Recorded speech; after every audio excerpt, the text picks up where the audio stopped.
I just picked up a new Mac Studio, and today I'm giving you my honest first impressions. Let's get into it.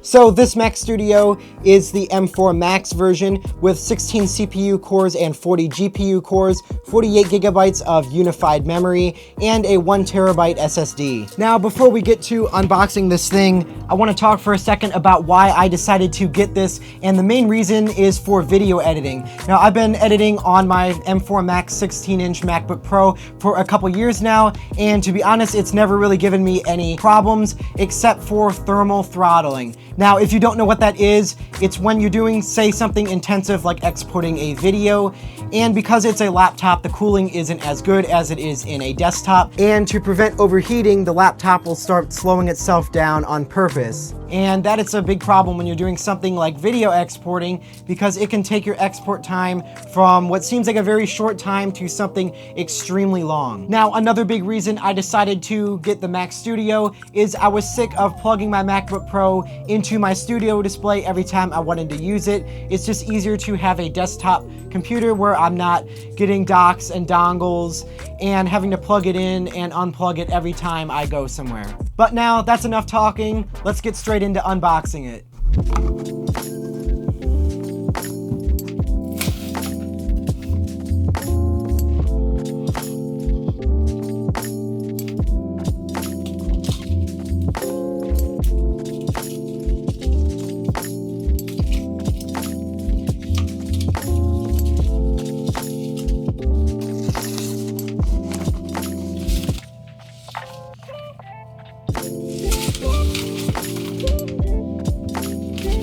Alrighty, and here is the M4 Max Mac Studio. Here on the front, we got 2 USB-C ports and 1 SD card slot. Let's turn around and look at the back. We have 4 Thunderbolt 5 ports, a 10 gigabyte Ethernet port, our power cord area, 2 USB-A ports, an HDMI port, and the headphone jack, and there is the power button. All right, first impressions coming right here out of the box. I am very impressed with the build quality. It feels very solid, very durable. It is made out of 100% aluminum. I'm also a really big fan of the 4 Thunderbolt 5 ports right here, because that means no more docking. I'm also really happy that they included an Ethernet port. So now we're gonna go ahead and plug it into the studio display and start into macOS. One of the things I actually don't like about it already is I wish the power button was right up here in the front, because it's all the way here, like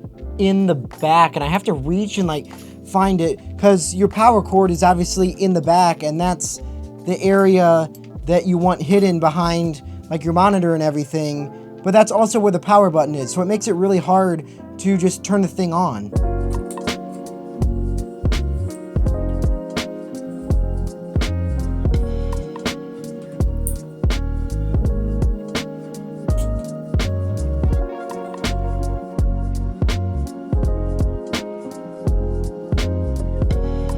Alright, so my first impressions with the performance, I've been using this for about an hour now. I got a timeline here in Resolve, doing some audio work here in Logic, and I am blown away with the performance right off the bat. Everything is silk smooth, it's scrubbing through the timeline super well. I'm not having any issues in Logic at all, so overall, very impressed. So I know we didn't do any crazy testing with this today, but that's gonna be in my full review video, which is gonna come out once I use this Mac even more, once I see what it is really good at and what it is not really good at. We'll also do stuff like testing the specs on Geekbench and all that. But so far I am very impressed, and I'm excited to test this further. But that's all I got for you today. Hopefully you enjoyed watching.